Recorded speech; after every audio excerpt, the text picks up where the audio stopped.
Welcome back to another Just with SacTown Movie Buff television. Once again, it's your boy Kierre the Critic, and today on the show we got my best friend Jason Alley. How you doing today, Jason? Good to see you. Good to see you. Yeah.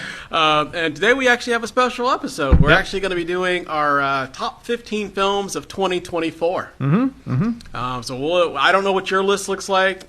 You don't know what my list looks like. I have some sort of idea of some of the films you liked and vice versa, but we don't know anything about each other's lists. So. Nope. We created our lists on our own. Yes. And we're revealing it now. Yes. So it'll be some surprises. It'll be some laughs. It'll be some cries. It'll be all those great things. Yeah. So maybe some fisticuffs. We'll see. Maybe. We'll see what happens. Well, I say let's get right into it, man. Yeah. I'll kick it off and start with my number 15. It's actually going to be a horror film, Speak No Evil.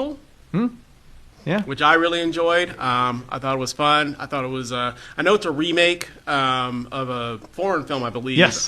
Yes. But I enjoyed just the suspense. You know, they're at this house, like this couple, they go to this house with like these weird other couples, and they're trying to figure out, you know, are these people legit? And then every time they try to leave, like something happens, a flat tire or something of this nature. But you know that something is up and something's going to go terribly wrong at some point. So I really enjoyed it, and that's why I made my top 15. I did too. I like that one, and for a second I was off because I thought you were saying "Talk to Me," but "Talk to Me" was it "Talk to Me" and "Talk No Evil"? Before, yeah. I was mixing those two up, but have you seen the Danish original? I have not seen the Danish original. I like both, but I actually slightly, and I know this is kind of a heresy, but I slightly prefer the American version, which, I know it's controversial. Most hardcore horror buffs go with the original always. But that's always the case, you know. And for me, it always comes down to sometimes which one I've seen first a lot of times, I feel like, because that's just like the one that sticks with me. Yeah, so, right. Like I saw the original American version of The Ring, and so like when I saw Ringu, it wasn't as good to me. I don't know. Yeah. But, you know, I get it. Yeah. Cool. All right. My number 15 is, and I swear that I'm not just doing this to mess with people, and I don't want to make the whole show about this, but my number 15 is, believe it or not, Joker, Folie à Deux. So I know it's a controversial pick, but this movie does have its passionate defenders, including Quentin Tarantino, including John Waters, including Parasite, Snowpiercer filmmaker Bong Joon-ho. This movie, and I know you feel very differently on this, but this, and most of the world does, but I do think this is a cult classic in the making. I do think we'll see midnight screenings of this for many years to come. But that movie is a lot of the reason why I go to the movies, because it doesn't feel like it was made from a template. It's not just a retread of the first one. It's taking bold, creative swings. It's taking chances. It's going places that I never would have expected it to go. Taking chances I never would have expected it to take. And I was spellbound throughout. And I know when I got out of the screening, I talked to everybody I was with. Everyone else had vastly different experiences, but I do think it's a cult classic in the making. So. Yeah, you know, I didn't care for this. We actually saw this together. Yep. This was actually one of the rare occurrences where the majority didn't like the film, but the three people that I went and saw it with all liked it except for me. Except for you. You were the only one. I was the only one. I was like, am I losing my mind here or what's going on? But no, I didn't care You're for right. it at all. You're right. Yeah, you were the only one in our group. In our group. That's right. I was the only one in our group that didn't enjoy it, and I really didn't. You know, I kind of agree with the masses on this one. I thought it was a mess. I know you think it's going to be this cult classic, but I go back to my tried and true. You say that about every film that you love that isn't getting good reviews. So you always say, "Oh, everybody's going to love it." Years down the road, maybe that happens, maybe not. But as of right now, living in the moment, I thought it was hot garbage. We'll see. We'll see. Time is the ultimate judge. We'll see. Time is the ultimate judge. We'll see. Yeah. All right, moving on to my number 14, which is going to be The Fire Inside, which is a really good film. It's a boxing movie. It's kind of the upbringing of Clarissa Shields, the boxer, undefeated boxer, female boxer. I liked it. I thought it was an interesting story. I've seen some of her fights, but I didn't know much about her upbringing. She grew up in like Flint, Michigan, really rough city, and kind of how she got involved in boxing, and just like you know, her record of being undefeated and going to the Olympics and things of this nature. You know, I really enjoyed it. I thought it was a really fun film. I thought it was really interesting. I'm usually not a big fan of documentaries when the person is either still living or relatively really young, because I think she's like early 30s or something like that. Yeah. But this one, they pretty much cut it off like before she like turns pro and things of this nature. But I thought it was a very good story. I thought it had great action, and I thought it was very insightful. So. Well, it's not a documentary, right? It's a biopic. It's a biopic. Okay, I'm sorry, it's a documentary, but biopic. Same though. Yeah, Same thing. Yeah. So. Honestly, I missed it because it wasn't in the theaters very long. It is on my watch list. And I didn't actually even know it was a biopic, so that's interesting. Yeah. But I am Brian Tyree Henry is one of my favorite actors. Yeah, he so plays her coach in there. Right. Yeah. So it's definitely on my watch list. So now it's higher on my watch list. To be continued. Yeah. Cool. Yeah. Cool. All right. My number 14 is actually Hitman.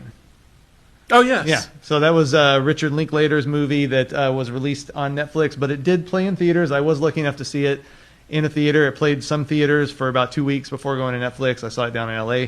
But yeah, it's based loosely on a true story of I believe a philosophy professor who like went undercover for the police as a variety of different criminals to basically ensnare people who think they're hiring a hitman to kill somebody when actually they're talking to an undercover cop. So I'm a big Richard Linklater fan. I know you're a big Richard Linklater fan. Yeah. One of my favorite filmmakers. This is definitely not like one of his masterpieces or anything, but it's a really fun movie, like with great characters, great performances. Glenn Powell, the leading lady, I'm forgetting her name right now, but such great character work in this movie. It's funny, it's unpredictable. It takes a twist, kind of the darker end of the street toward the end, but without losing its overall sense of fun. So I really like that one. Yeah, you know what? I did like that one. I must have just forgot about that one. I don't think it would have made my top 15, but it might be like an honorable mention or something like that. I did enjoy it. I am a big Linklater fan like you are as well. Yeah. But I definitely thought this was on the lower end of some of his films. Sure. It wasn't my favorite. And I don't love every single film that he's made either. Oh, no, me neither. I definitely love a good majority of them. The ones I like, I really like. Yeah. And I did like this one. It was good. I don't know. It didn't make my top 15 or anything of that nature, but definitely I did enjoy it. So Good. Cool. Moving on to number 13. We've got a good pace going here, I think. So yeah, I'm liking it. I'm digging it for us. So no big surprises yet. Number 13 for me is going to be The Substance. I really did enjoy the first 2/3 of it. I thought it was a freaking masterpiece. I think that they messed up in the end for me personally. I thought that they went a little bit too far the other way at the end. I was good with everything until they got to like the pageant show, and then I thought it just kind of went off the rails for me. But the first like 2/3 of it I thought was just simply a masterpiece. It's funny, it's scary, it's creepy, it's weird, and I liked all of that till they get to the end, and then it just got a little bit too weird, and that's probably why it ends up at number 13 and not in my top 10. But I definitely enjoyed it and thought Demi Moore did a great job. Phenomenal actress. But so that's my number 13. Yeah, and it's probably not going to surprise you to know that The Substance is on my list as well, much higher. So I can talk about it now or then, I guess. Now might as well. Yeah, great movie. I love it. It's definitely my kind of movie. You know, I love like Cronenberg style body horror, and I've always loved Demi Moore. I always defended Demi Moore when people said that she couldn't act. You know, back in the 80s and 90s, people always gave Demi Moore a hard time, and I always thought she was a lot better than people said she was. Yeah, I've never had a problem with her. Yeah, exactly. And it probably also will not surprise you to know that like the last like 20 minutes or whatever your favorite for me that's where it went from being awesome to like off the charts, insanely awesome. Yeah, that's where it lost me a little bit. So, and I get that because like I saw it in the I don't know if you saw it in the theater, but I saw it in the theater, and I was like, I did not see it in the theater. I cannot believe that I'm seeing this at the multiplex, you know, because it was like it goes so far like past what I was expecting it to in that home stretch that I was like, I think, man, it's a great time for horror that I'm seeing something like this in a theater. You know, 10, 15 years ago, this would have played at probably the Tower and a few places, and, you know, not really had a wide release. And movies like this routinely get a wide release now, and I think that's awesome. Yeah. So, yeah, I definitely get that is where it jumps the shark for a lot of people. I understand why, but I loved it from front to back, and it's on my top 15 significantly higher. So yeah. Glad you liked it too. Yeah. I thought it was going to be too weird for you. Yeah. Because, you tend to not like the weird stuff. I love the weird stuff. Yeah. For sure. So for sure. I'm glad you loved most of it. Yeah. For sure.